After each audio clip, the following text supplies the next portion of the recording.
Oh là là là là les amis, bienvenue dans cette vidéo. Aujourd'hui, nouveau format sur la chaîne. J'avais envie de partager avec vous mon top 5 des annonces de Nintendo Direct.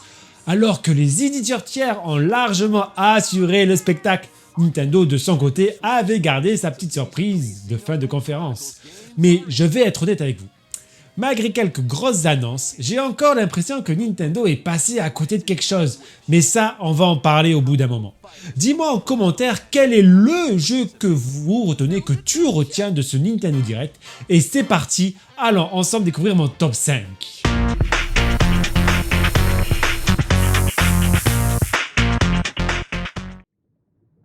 En cinquième position, ce n'est pas à proprement parler un nouveau jeu, mais plutôt un DLC. Vous l'aurez reconnu, je parle bien de Pokémon Pokopia et de son pass d'extension payant, qui ajoutera dès le mois d'août une nouvelle ville, de nouveaux Pokémon et de nouvelles aventures. Et honnêtement, ce jeu est un véritable banger. Pourquoi ? Parce qu'il mélange astucieusement et intelligemment l'exploration, le craft, collection, aventure et Pokémon. C'est tout simplement ce que Game Freak n'arrive plus vraiment à faire avec la licence principale depuis plusieurs années. J'ai adoré Pokémon Pokopia et je suis très heureux de pouvoir replonger dedans. Si vous ne l'avez pas encore fait, je vous invite à découvrir mon test disponible sur la chaîne. En quatrième position, Square Enix, Final Fantasy Resonance. Square Enix a été absolument partout durant ce Nintendo Direct. Et ce n'est que le début dans cette vidéo, vous verrez plus tard. Parmi toutes leurs annonces, celle qui m'a particulièrement marqué est ce Final Fantasy Resonance. Sorti de nulle part, ce RPG HD 2D semble directement inspiré de l'univers de Final Fantasy Brave Exvius.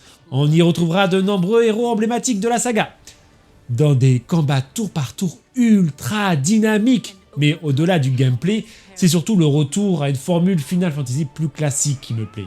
Visuellement, ça me rappelle immédiatement Octopath Traveler. Et rien que pour ça, Square Enix peut déjà prendre mon argent. Oui, Square Enix, take my money. La seule interrogation concerne la transition entre le jeu mobile d'origine et cette nouvelle version console. Mais si Square Enix réussit son pari, on pourrait tenir là une très belle surprise. Sortie prévue le 22 octobre 2026, de quoi patienter tranquillement jusqu'à un certain GTA 6. En troisième position, il est là, le Zelda Ocarina of Time Remake. Et là, on arrive à mon plus gros coup de gueule de la conférence. Oui, je suis pas content les amis, mais je suis vraiment pas content. Ocarina of Time, c'était mon premier jeu Zelda, celui qui m'a traumatisé avec le pluie et le Temple des Ombres sur Nintendo 64, vous voyez de quoi je parle. C'est un chef-d'œuvre qui mérite largement un remake pour permettre à une nouvelle génération de découvrir cette aventure légendaire. Mais alors Nintendo, pourquoi ce trailer ? Sérieusement, le jeu est censé sortir dans quelques mois et tout ce qu'on nous montre c'est Link et un logo et une voix off qui nous parle du début de Link, rien d'autre, pas une seule seconde de gameplay, pas une cinématique, pas même un aperçu des environnements. Là, excusez-moi les amis, mais je comprends pas. Parce que, soyons honnêtes, il suffisait de 15 secondes de gameplay pour mettre le feu aux internets. Pour moi, Nintendo possède là l'une des rares licences capables d'exister face à un GTA 6. Je vais même plus loin. Ocarina of Time est probablement l'un des seuls jeux dont la sortie ne ferait pas complètement écrasé par l'ombre de GTA. Et pourtant, Nintendo continue de communiquer au minimum syndical. Donnez-nous du putain de gameplay, donnez-nous du rêve, faites-nous saliver. Je voulais ressortir de cette annonce avec des étoiles plein les yeux. Au lieu de ça, je ressors frustré.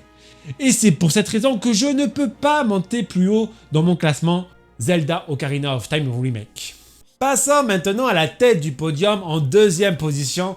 Et oui, Kingdom Hearts 4. Mais quelle surprise les amis! Square Enix débarque tranquillement dans un Nintendo Direct et balance une longue séquence de gameplay de Kingdom Hearts 4. Franchement, mais quel move! La plupart des éditeurs auraient gardé ça pour un State of Play, une conférence Xbox ou même le Summer Game Fest. Mais non, Nintendo Direct. Et en plus, le jeu donne envie. La direction artistique semble prendre une orientation plus réaliste, tout en conservant ce côté magique et féerique propre à la licence. Les environnements semblent plus vastes, le gameplay paraît plus dynamique, les combats plus spectaculaires et surtout, j'espère que l'histoire sera un peu plus accessible que celle de la première trilogie et de ses nombreux spin-offs. Mais sans date de sortie, difficile d'imaginer Kingdom Hearts 4 arriver avant 2028. Entre Final Fantasy VII Révélation prévu au printemps et les autres projets de Square Enix, le calendrier semble déjà très chargé. Mais quoi qu'il arrive, l'attente sera longue, je pense au moins de 2 ans. Mais moi, j'ai été hypé de malade parce que Square Enix nous a montré quand même. Et on arrive maintenant, les amis, à ma première place. Xenoblade Chronicles Genesis. Mon coup de cœur absolu. Vous connaissez la chaîne, ici les RPG sans roi. On les aime, on les teste, on les termine, on les dévore. Alors forcément, quand Xenoblade Chronicles Genesis est apparu à l'écran, j'ai complètement perdu la tête. Je m'attendais absolument pas à cette annonce. Et quel bond en avant visuellement pour la série. Attention par contre, je parle bien d'un bond en avant par rapport au précédent Xenoblade. J'étais littéralement debout comme un fou devant mon écran. On parle quand même d'un nouveau Xenoblade. Une nouvelle aventure qui nous promet probablement entre 80 et 100 heures de contenu minimum. Un immense monde à explorer, une histoire qui s'annonce épique, des musiques qui vont sûrement encore nous briser émotionnellement.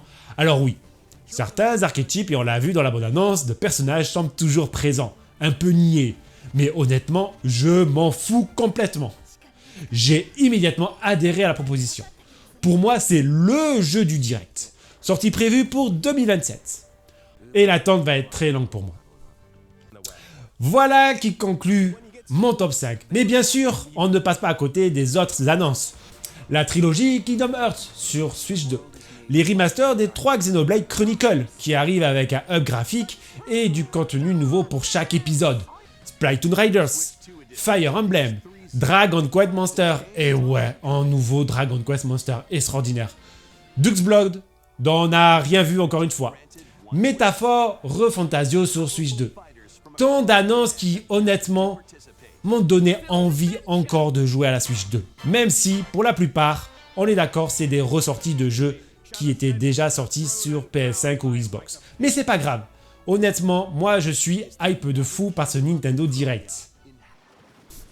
Bref les amis, les éditeurs tiers ont complètement porté cette conférence sur les épaules.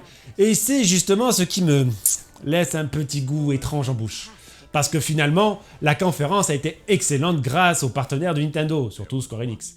Mais Nintendo lui-même continue encore une fois à retenir ses coups et à ne jamais totalement lâcher les chevaux.